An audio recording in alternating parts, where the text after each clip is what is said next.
반갑습니다. 박건진 통합과학연구소의 강사 장은화입니다.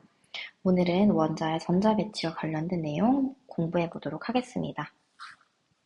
먼저 원자의 구조에 대해서 알아야 되는데, 원자는 가운데 원자 핵과 그 주위가 전자를 둘러싸고 있는 모형을 하고 있습니다.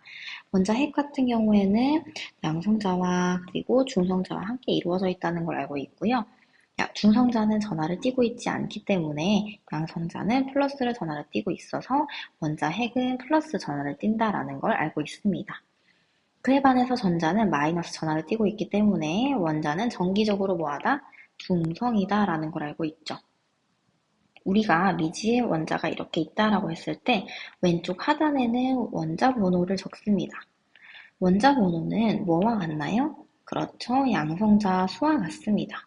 그리고 원자가 중성인 상태일 때는 전자수까지도 같죠. 그리고 오른쪽 하단에는 원자의 수를 적습니다. 그리고 이 원자들이 안정한 상태가 되기 위해서 전자를 얻거나 잃게 되는데, 그때 가지는 전하량을 상대 전하라 하고 오른쪽 위쪽에 적습니다. 그리고 왼쪽 위에는 질량수를 적게 되고, 이 질량수는 원자 양성자 수와 중성자 수를 더한 값이죠.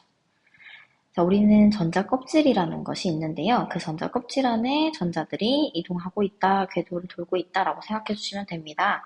첫 번째 전자 껍질이 원자 핵과 가장 가까운 전자 껍질, 최대가 2개가 들어갈 수 있고요. 세 번째 전자 껍질에는 3개, 8개가 들어가게 되면서 선생님은 앞으로 첫 번째 전자 껍질에 들어가는 이게 이를 2학년, 그리고 뒤에 들어가는 걸 8반 혹은 7반 이런 식으로 얘기를 하도록 하겠습니다. 넘어가 보면, 자, 이렇게 아까 앞서 말씀드렸듯이 원자는 안정한 상태가 되려고 합니다. 그래서 예를 들면 주기율표 기준으로 왼쪽이 13족을 기준으로 나뉘었을 때 왼쪽이 금속, 오른쪽이 비금속이라는 걸 알고 있어요. 각각 2개씩 예만 들어보겠습니다. 리튬 예로 들어볼게요. 네, 리튬 3번이죠? 2학년 몇 반? 1반. 이 하나를 전자를 잃는 게 빠를까요? 아니면 7개를 얻는 게 빠를까요? 그렇죠. 잃는 게 빠르겠죠. 그럼 이 상황에서 양성자 수는 몇 개? 그렇지. 플러스 3개니까, 3개니까 플러스 3이라는 전하를 띠게 되고, 전자 수는 중성인 상태일 때도 마찬가지 3개겠지만, 전자 하나를 잃을 거예요. 그러면 얘는 마이너스 2가 되는 거죠. 그럼 현재는 양성자 수가 몇 개 많은 상태? 하나 더 많은 상태. 그래서 리튬이 안정해지려고 전자를 뭐 한다? 잃게 되면 리튬 Li 플러스가 되는 거죠. 리튬 이온이 됩니다. 되었을까요? 마그네슘을 예로 들어볼게요. 마그네슘은 12번입니다. 2학년 8반 몇 번? 2번이죠. 자, 그럼 이때도 마찬가지. 이 2개의 전자를 잃는 게 빠를까요? 아니면 6개를 얻는 게 빠를까요? 그렇죠. 잃는 게 빠릅니다. 양성자 수도 몇 개? 그렇죠. 12개이기 때문에 플러스 12, 전자를 2개 잃었어요. 그러면 전자는 마이너스 10으로 2개의 양성자가 더 많기 때문에 마그네슘이 이온이 될 때는 Mg2 플러스가 되는 겁니다. 그럼 이어서 비금속도 한번 해봐야겠죠? 플루오린과 같은 경우 몇 번이에요? 그렇죠. 9번으로 2학년 7반. 하나의 전자를 더 얻는 게 빠르겠죠? 그렇기 때문에 양성자가 9개로 원래는 플러스 9였으나 전자를 하나 더 뭐 하면서 얻으면서 전자는 마이너스 10, 그래서 마이너스 10의 전하량을 띠게 되고, 누가 더 많은 상태? 전자가 하나 더 많은 상태로 플루오린화 이온이 되었을 때 F-를 띠게 된다라는 겁니다. 마찬가지 산소 한 번 더 해보겠습니다. 산소는 8번이죠. 2학년 6반입니다. 마찬가지로 전자 2개를 얻는 게 더 빠르겠죠. 양성자 수 플러스 8일 때, 그렇고 플러스 8일 때와 마찬가지 마이너스 2개의 전자를 뭐 하면서 얻게 되면서 마이너스 10이 되고, 전자의 수가 몇 개 많아요? 그렇죠. 2개 많은 상태죠. 그래서 E- 이렇게 생각해 주시면 됩니다. 어떨 때 산화 이온이 될 때 O2-가 된다라는 거 꼭 기억해 주시고요. 넘어가 보도록 하겠습니다. 문제에서 원자와 이온에 대해서 물었습니다. 원자와 이온은 뭐가 다르죠? 그렇죠. 전자 수가 다르다라는 걸 꼭 기억해 주고 풀어야 합니다. 먼저 양성자 수가 9번으로 같은 A와 B는 즉 원자 번호가 9번이란 소리죠? 그렇죠. 플루오린이라는 소리입니다. 그런데 뭐가 다르나요? 전자수가 달라요. 양성자수와 전자수가 같은 A와 같은 경우에는 원자라는 걸 알 수 있지만 B와 같은 경우 전자수가 하나 더 많아요. 그럼 뭐가 더 많은 거예요? 마이너스가 하나 더 많으니까 F 마이너스 이온이 되는 거고요.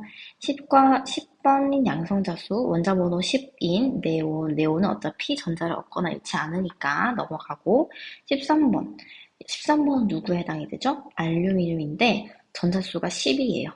뭐를 3개 잃은 거예요? 전자를 3개 잃었습니다. 그러면 얘는 3 플러스가 되는 거죠. 여기까지 되었죠? 넘어가 보도록 할게요. 그 전에 하나만 더 추가적으로 얘기를 해주자면 우리의 전자수는 그리고 전자수와 양성자수의 관계는 어디에 연관이 있냐면 주기율표에서 주기와 족 기준으로 따졌을 때 족과 연관이 있습니다. 무엇이냐 하면 아까 리튬 3번에 대해서도 얘기하고 마그네슘 12번 그리고 플루오린 9번 그리고 산소 8번에 대해서 얘기를 했죠. 자, 여기에서 2학년 몇 반? 1반, 2학년 8반, 2번, 2학년 7반, 2학년 6반을 우리는 계산할 수 있어요. 리튬과 같은 경우 주기율표에서 몇 쪽에 해당이 되죠? 그렇죠. 1쪽에 해당이 됩니다. 자, 그렇다라는 거는 마지막 전자 껍질에 있는 이 전자수가 뭐를 결정한다? 그렇죠. 족을 결정할 수 있다라는 거죠. 1, 2, 13, 14, 15, 16, 17까지 해보겠습니다. 자, 그렇다고 하면 리튬 같은 경우에는 여기 있죠. 수소 바로 아래. 그래서 1쪽, 그리고 그 밑에 뭐 있어요? 나트륨. 그 옆에 누구? 마그네슘 있어요.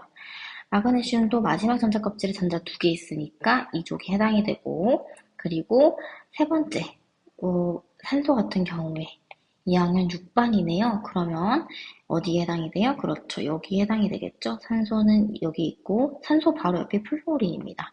플루오린 마찬가지 전자수 마지막 전자 껍질에 있는 전자수 7개로 17쪽에 해당이 되는 거예요. 그렇다라고 하면 주기는 뭐에 따라 결정되나요? 라고 물어볼 수 있는데 바로 이 전자 껍질 수에 해당이 되는 거죠. 자, 리튬 2개 있죠? 리튬 그래서 2주기입니다. 마그네슘 3개 있죠? 2학년 8반 2번이니까. 그래서 마그네슘은 3주기입니다. 플루오린과 산소는 똑같이 마찬가지 2주기죠. 이해되셨을 거라 생각하고 넘어가도록 하겠습니다. 앞에서 말씀드렸다시피 원자와 이온은 뭐가 다르다고요? 그렇죠. 전자가 다르다라고 얘기를 했습니다. 자, 누가 더 많은가 보겠습니다. 원자의 총 전자수랑 이온의 총 전자수예요. 그러면 원자의 전자수는 곧 뭐랑 같아요? 양성자 수와 같다라는 걸 알고 있어요. 그럼 이게 곧 원자 번호가 되는 거고 마그네슘, 나트륨 빨리 갈게요. 플루오린, 산소가 되는 거죠. 여기까지 되셨을까요? 각각 안정한 구조, 안정한 전자 배치를 가지기 위해서 전자를 얻거나 잃게 됐습니다. 그러면 마그네슘 같은 경우에는 전자를 뭐 했어요? 그렇죠. 잃었어요. 그래서 양이온이 되겠고요. 나트륨도 마찬가지 하나 잃었습니다. 그래서 양이온. 플루오린 같은 경우에는 전자를 하나 얻으면서 음이온 2개 얻으면서 그 이가 음이온이 되는 거죠. 여기까지 됐을까요? 자, 그러면 우리가 주기율표 상으로 13족을 기준으로 나뉘었을 때 금속과 비금속이면 금속과 비금속의 결합을 우리는 이온 결합이라 부르고 비금속과 비금속을 공유 결합이라고 부릅니다. 여기까지 되었죠?